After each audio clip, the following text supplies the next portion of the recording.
The New York World's Fair presents the grandest spectacle on earth for 1964 and 1965. The International Exposition in Flushing Meadow Park. It's a spectacle as varied, as colorful, and as happy as any place in the world. The images of the fair, the places, the people, and all the happenings make for infinite impressions. The fair is foreign and domestic. It's ordinary and fantastic. It mixes the glamour of some of our alphabetical corporations with the beauty and charm of 100 different countries. The looks and the costumes, the sights and the smiles, all make for kaleidoscopic memories of a great fair that's great fun.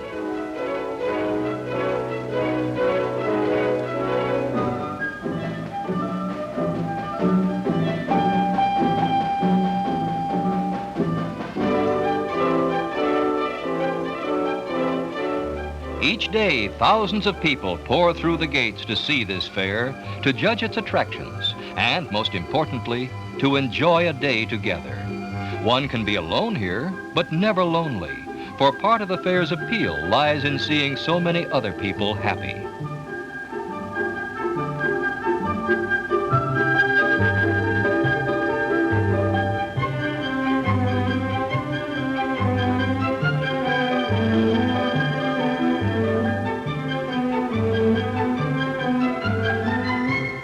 One way to see the fair is on your father's back.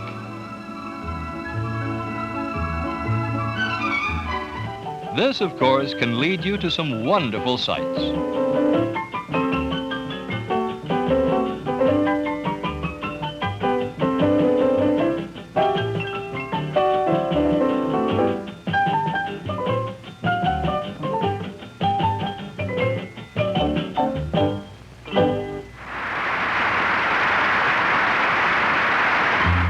Another way to see the fair is to ride an elephant's back, but for this you have to be related to the Continental Circus. Some folks see the fair from the top of a horse, but this happens mainly to pretty girls who speak German, come from Bavaria, and are willing to pose for cameramen.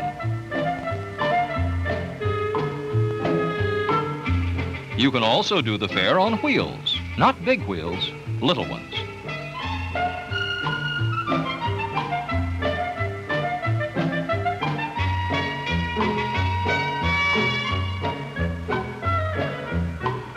Then there are the glider rides, the escorters, and the buses, ceaselessly moving their sightseers. To find your bearings, don't be afraid to ask questions, especially of personnel who wear bright uniforms or dresses.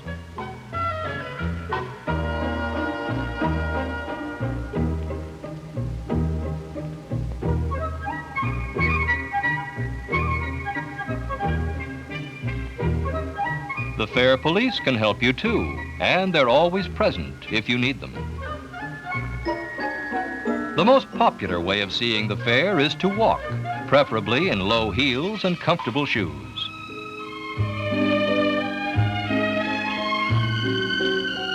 Before going anywhere, plan your moves. Maps and guidebooks can pinpoint your targets and make you feel like a navigator.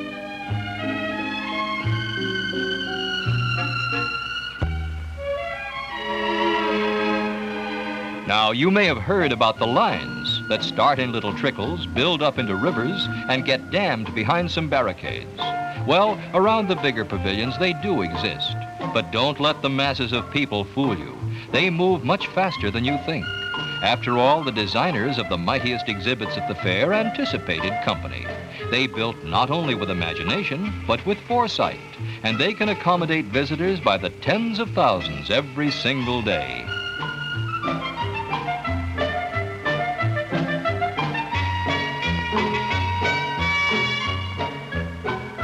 If you see the fair with a sense of humor, no line nor crowd will bother you.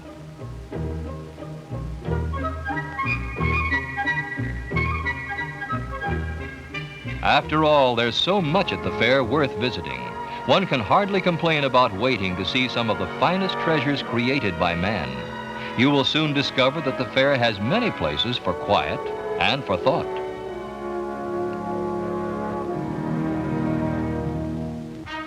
Every flag and banner adds its color.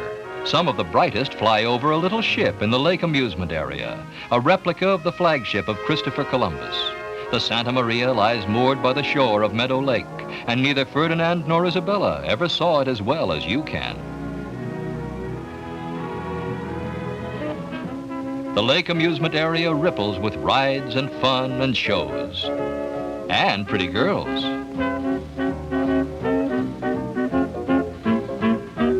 Pretty girls from Texas to Hawaii.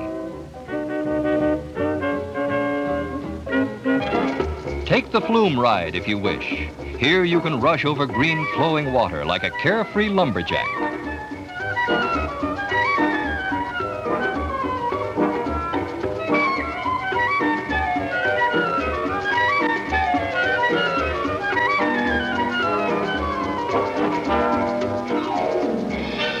Look around in the lake amusement area for a roller coaster built just for the younger set. For ponies at the circus. And for porpoises in Florida's water show. New Yorkers have decided that every pool should have a porpoise. Or at least a sea lion.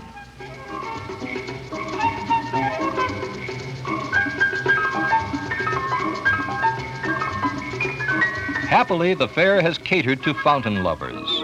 Their waters refresh the spirit and delight the eye.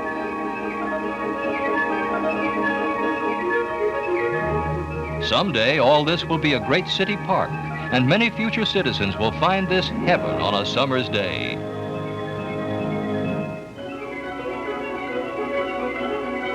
Don't be misled about places to eat at the fair. There are dining spots to suit any pocketbook. Many of them offer fine food at modest prices. Add to this outdoor tables, flowers, music, and company.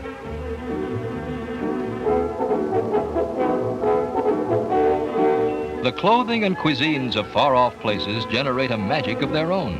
Where else in the world can you enjoy so many unusual things? Where else in the world can you feed a giraffe named Susie?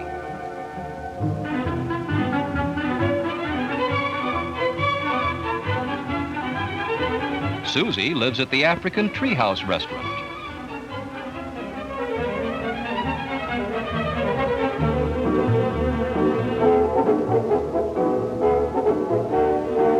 A lot of people prefer to make eating at the fair a kind of picnic, which is not a bad idea if you have a heavy schedule of sightseeing ahead of you.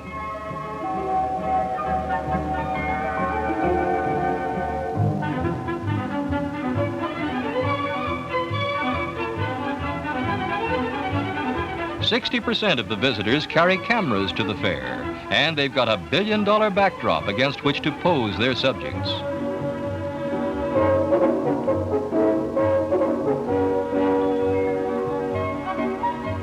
Linked forever with happy memories of the fair will be countless sweethearts, friends, and relatives. Again and again at the fair, you may heed the beat of a different drum. You will see the strange and the exotic, the unusual and the colorful.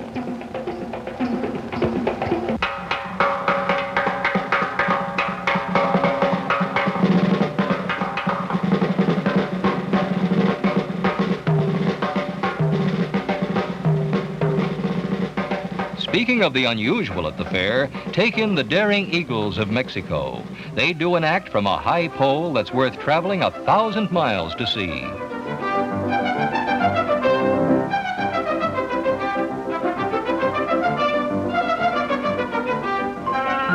Every fair has Pied Pipers to attract buyers.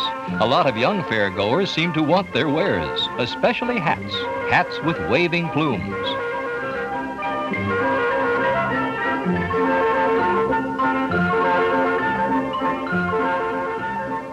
Some folks fight the herd instinct. They won't conform. Children get special attention at the fair, and children love it. And not only do mothers keep a watchful eye upon them, the fair police stand ready if a single one of them should stray.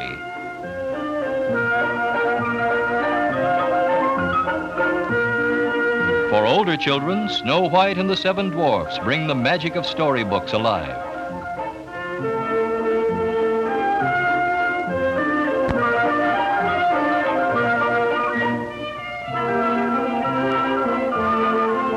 Is it the real world or the unreal world? Here you can hobnob with celebrities of make-believe. No wonder children like the fair.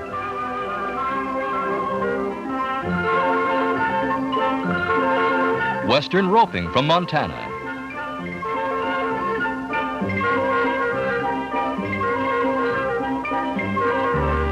90% of the visitors write to someone about the fair, and not all of the comments by all of the reporters in all of the press building can match the volume of words that flows out through the World's Fair post office every single day.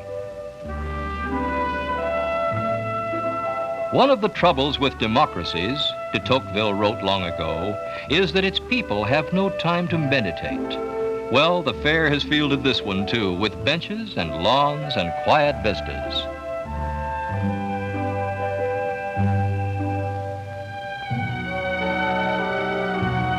After walking and standing and doing the fair, it's great to rest and even to dream a little.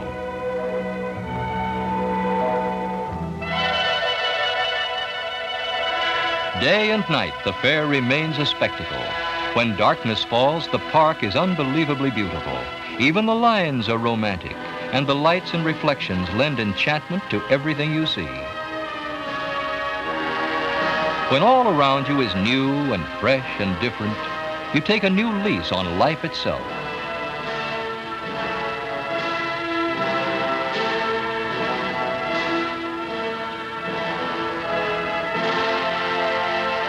At night, a million lights cast their spell on Flushing Meadow, and in 100 different ways and colors.